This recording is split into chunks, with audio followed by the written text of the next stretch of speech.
These are not your average retro flicks. These 15 sci-fi gems from the 1950s still blow modern audiences away. No duds, no filler, just pure atomic age brilliance. From alien invaders to philosophical thought experiments, these films predicted the future and shaped pop culture forever. Get ready for a countdown of the boldest science fiction the 50s ever produced. Number 15. The 4D Man, 1959. This forgotten gem does not scream blockbuster, but it quietly blew the boundaries of science fiction wide open. The 4D Man centers around a physicist who discovers the ability to pass through solid matter. At first, the power seems like a scientific breakthrough, but the deeper he sinks into obsession, the darker his transformation becomes. This is a story of unchecked genius spiraling toward destruction, and it is told with eerie control. The film captures a creeping sense of horror, not through monsters or space battles, but through the disintegration of a man's identity. Robert Lansing's performance is chillingly calm as he turns into something not entirely human. It is not just his power that evolves, it is his morality that disappears first. The eerie soundtrack and surreal optical effects give the movie a dreamlike atmosphere. Every wall he walks through feels like a crack in the human soul. It is more Twilight Zone than War of the Worlds, but the ideas hit hard. The film explores science as temptation, not just salvation, and it asks a haunting question. What happens when humans try to outgrow physical limits before they master moral ones? You can see its fingerprints in everything from The Invisible Man to Looper. Quietly profound, eternally haunting, this low-budget experiment deserves to be remembered. Number 14. The Fly, 1958. The Fly is not just about teleportation, it is about losing yourself in the name of progress. Scientist André Delambre invents a matter transporter, but one wrong experiment with a housefly trapped inside leaves him grotesquely transformed. The result is one of the most iconic sci-fi tragedies ever filmed, and it still holds up today, mocking not just as horror but as high-concept science fiction. The film leans heavily into dread. It is not the transformation itself that terrifies. It is the slow decay of a once brilliant man. His humanity fades scene by scene. Patricia Owens delivers a powerful performance as his increasingly desperate wife. She watches the man she loves vanish beneath an insect shell. And the film never gives her easy answers. That famous "Help Me" sequence with the tiny fly-headed human remains one of cinema's most disturbing moments. What makes The Fly so remarkable is how it weaponizes emotion. It is not gore or spectacle that sticks with you. It is heartbreak. This is a story about love colliding with scientific hubris. It captures a uniquely 1950s fear that technology will outpace our understanding and destroy what we hold dear. And decades later, that fear feels even more relevant, a tragic masterpiece, not just for its time, but for all time. Number 13, 20 Million Miles to Earth, 1957. This film begins with a spaceship crash off the coast of Italy. Inside is something alien, something alive, and something destined to become one of the most misunderstood creatures in sci-fi history. 20 Million Miles to Earth gives us the Ymir, a Venusian beast that grows larger and more dangerous with every hour. But what makes it unforgettable is that it never wanted to be here in the first place. This is a monster movie with a beating heart. Thanks to Ray Harryhausen's stop-motion wizardry, the Ymir feels both terrifying and tragic. Its expressions are hauntingly lifelike. You see its confusion, its pain, and its fury when cornered by human weapons. The creature is not evil. It is reactive. It is alone. And it is being hunted. The final showdown at the Colosseum is pure cinematic myth, but it hits with operatic weight. The human characters? Secondary.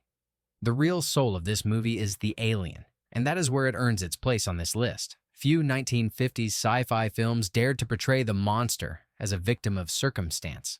Fewer still gave that monster more emotional nuance than the humans. This is not just a great special effects film. It is a plea for empathy across species and stars. Beautiful, brutal, timeless. Number 12. The Incredible Shrinking Man, 1957. It starts with a radioactive mist, then a man begins to shrink. At first, it is played as mystery, then horror. But by the end, the Incredible Shrinking Man becomes something more, a cosmic meditation on humanity's place in the universe. No other 1950s sci-fi movie dares to get this philosophical, or this terrifying. Scott Carey's descent into the microscopic is both physical and spiritual. The more he shrinks, the more his world becomes a jungle. Household objects become deadly. A spider becomes a monster. Survival becomes a daily war. But the true horror is existential. As his body diminishes, his soul expands. He reflects on God, the universe, and the meaning of existence with haunting clarity. And in one of cinema's most poetic endings, he accepts his place in the infinite. The effects are stunning. Giant sets, perspective tricks, brilliant model work. But it is the script, adapted from Richard Matheson's novel, that elevates this film. It refuses a happy ending. It embraces insignificance. It turns shrinking into spiritual awakening. You do not just watch this film. You emerge from it changed. It is not just incredible, it is immortal. Number 11. Earth vs. the Flying Saucers, 1956. The title promises pulp mayhem. The film delivers, and then some. But hidden beneath its explosive battles and saucer crashes is a warning. Earth vs. the Flying Saucers is more than an alien invasion movie. It is a forecast of how humanity reacts to the unknown, with fear fire and fatal overreach. Ray Harryhausen's visual effects remain jaw-dropping. The iconic saucers wobble across the sky and smash into famous landmarks in beautifully crafted chaos. The Capitol Dome collapses. Washington, D.C. becomes a war zone. These are not CGI spectacles. These are handcrafted nightmares that still hold power today. But beyond the visuals, the film builds an atmosphere of suspicion. The aliens try to communicate. Humans jump to conclusions, and war becomes inevitable. There is a quiet tragedy to that arc. The aliens are not invincible, but they are not wholly evil either. They offer dialogue. They offer terms. But mistrust kills any chance at peace. The film mirrors Cold War anxiety, but also touches on something timeless. Fear breeds destruction, and our greatest threat may not be from beyond the stars, but from our refusal to listen. Number 10. Forbidden Planet, 1956. This is not just a sci-fi movie, it is Shakespeare in space, inspired by The Tempest. Forbidden Planet was decades ahead of its time. A crew lands on the planet Altair 4. They find the mysterious Dr. Morbius, his daughter, and a haunting invisible force that begins to kill. But what really makes this film immortal is not the plot. It is the ideas. This was one of the first science fiction movies to take place entirely off Earth, and it looked stunning. Matte paintings, glowing sets, and one of cinema's first fully electronic scores created a world that felt strange and seductive. Robbie the Robot became an instant icon. But beneath the spectacle lies a chilling theme. The real monster is not alien. It is human desire unleashed by ancient technology. The id monster, born from Morbius's subconscious, is a metaphor so bold it still resonates today.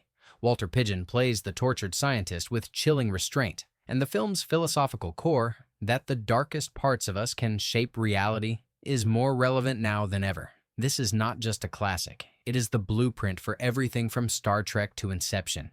It dared to go deeper, and it still goes there. Number 9. Invasion of the Body Snatchers, 1956. This is not just a sci-fi thriller, it is a social panic made flesh.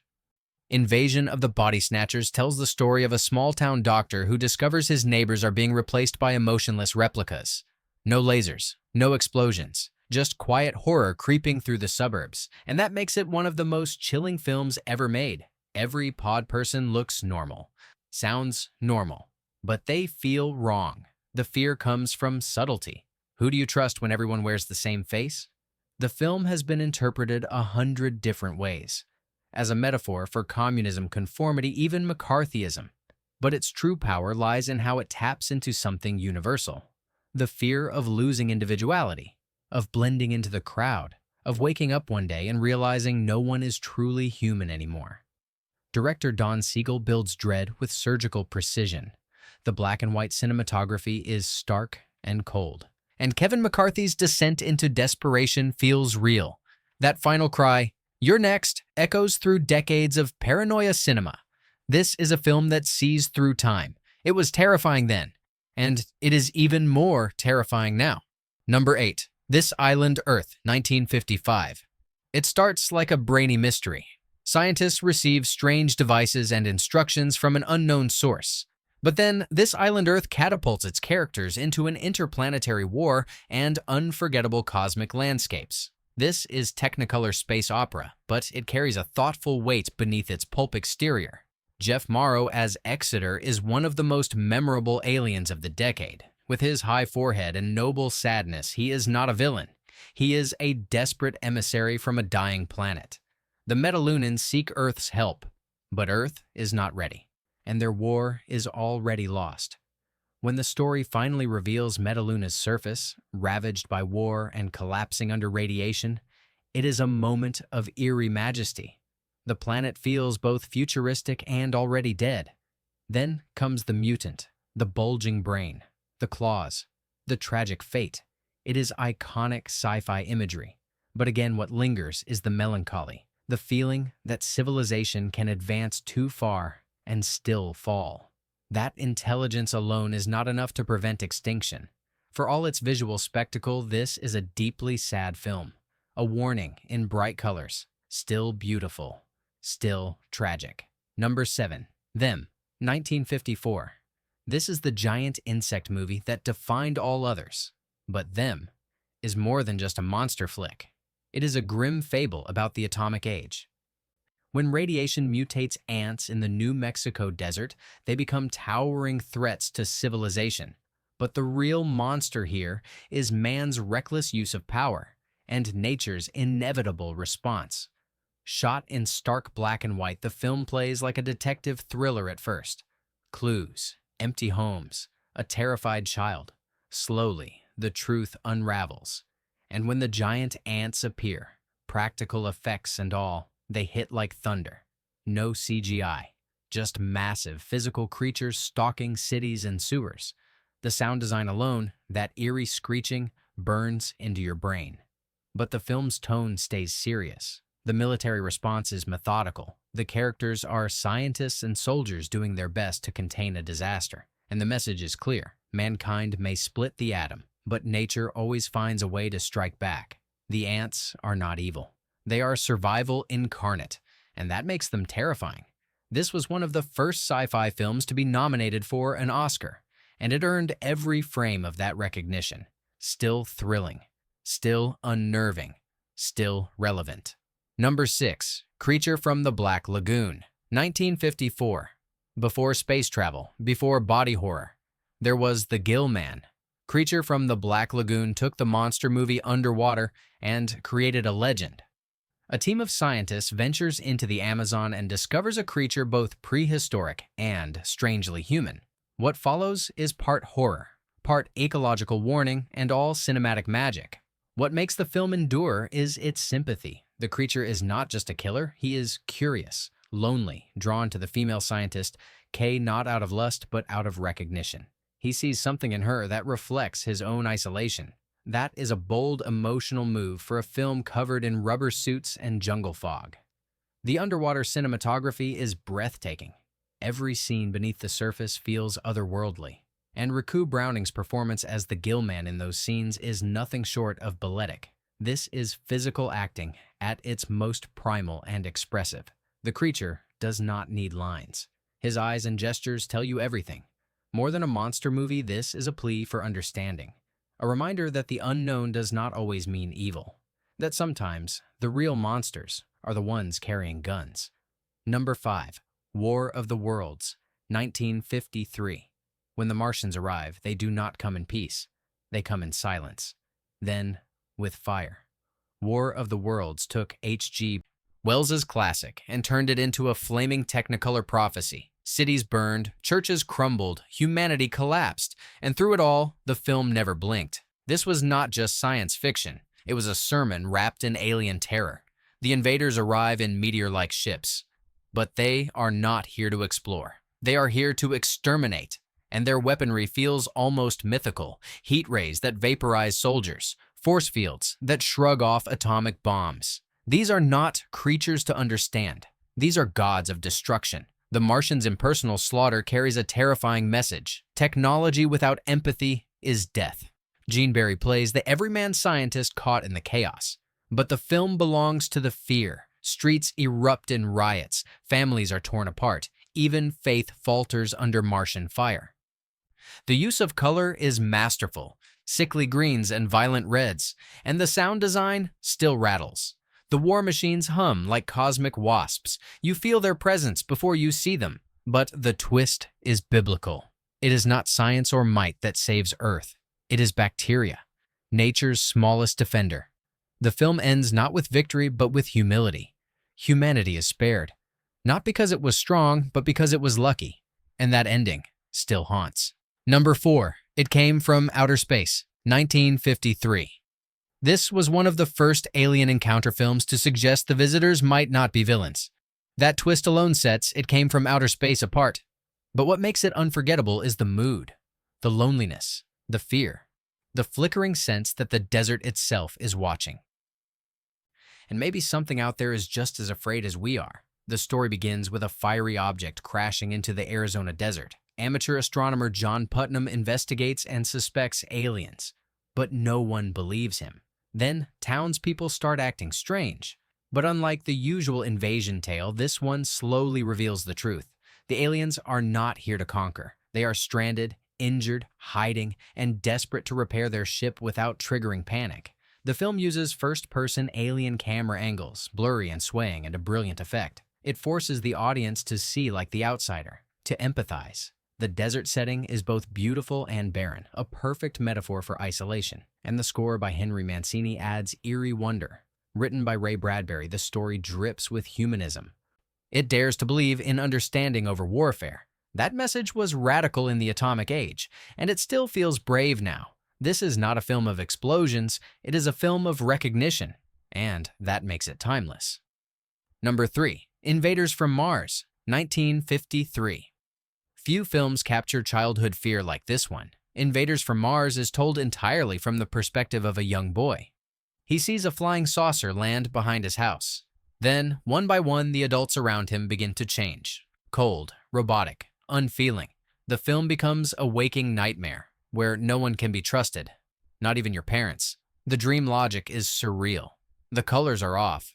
The sets seem oversized. Everything feels slightly wrong. That is intentional. The director William Cameron Menzies built a world that feels like a child's version of reality. And when the aliens are finally revealed, green-skinned and mind-controlling, they are both goofy and terrifying. But beneath the pulp aesthetics lies a real fear. That authority can be corrupted. That safety is an illusion.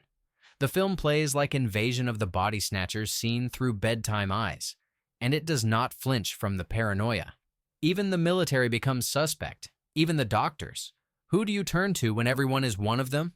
The film ends in a sudden loop, suggesting maybe it was all a dream. Or maybe the cycle begins again. That ambiguity is genius. Invaders from Mars taps into something primal, something you felt at age 7 when the world suddenly stopped making sense. That is why it lasts. Number 2. The Thing from Another World, 1951. In the icy Arctic, a team of scientists discovers something frozen in the ice. They dig it out, it thaws, and then the screaming starts. The Thing from Another World is the original isolated terror movie, and more than 70 years later it still grabs you by the throat and refuses to let go. The Thing is not just a monster. It is a plant-based predator that feeds on blood. It is fast, smart, and nearly unstoppable. But the real tension lies in the human reactions. Scientists want to study it. Soldiers want to destroy it. Fear fractures the group. And in that division, the real danger grows. The direction by Christian Nyby is tight and frantic. Overlapping dialogue makes the bass feel real. The pacing never lets up. And James Arness as the creature brings a silent menace that lingers long after the credits roll. But it is the theme that gives the film its bite. The Cold War between logic and survival, between discovery and defense, between science and instinct. The final line is iconic. Watch the skies. A warning and a prophecy. This is where claustrophobic horror began, and it has never been better. Number 1. The Day the Earth Stood Still, 1951. He came from the sky. Not with conquest, but with warning. Klaatu and his robotic guardian Gort arrived in Washington to deliver a message to all humanity. Stop your wars, or face annihilation.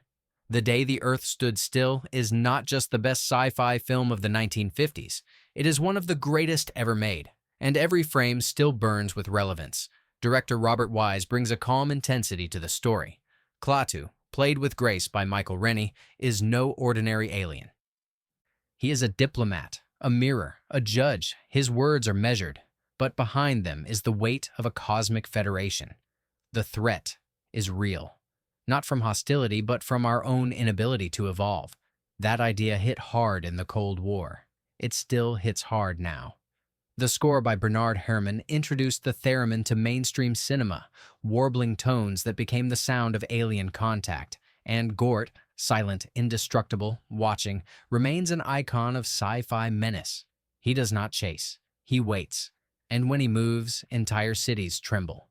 But the film's heart is philosophical. It dares to ask whether humans deserve to survive, whether peace through strength is peace at all, and whether true change can only come when we are forced to the brink. Klaatu's final speech is one of the most haunting in movie history, delivered not with anger, but with sorrow. This is not a story about aliens. It is a story about us. And it still asks the same question. Are we listening? These films did not just imagine the future, they shaped it. Alien invasions, scientific tragedies, monsters with hearts. These 1950s sci-fi classics still speak louder than most modern blockbusters. Which one haunted you the most? Let us know below.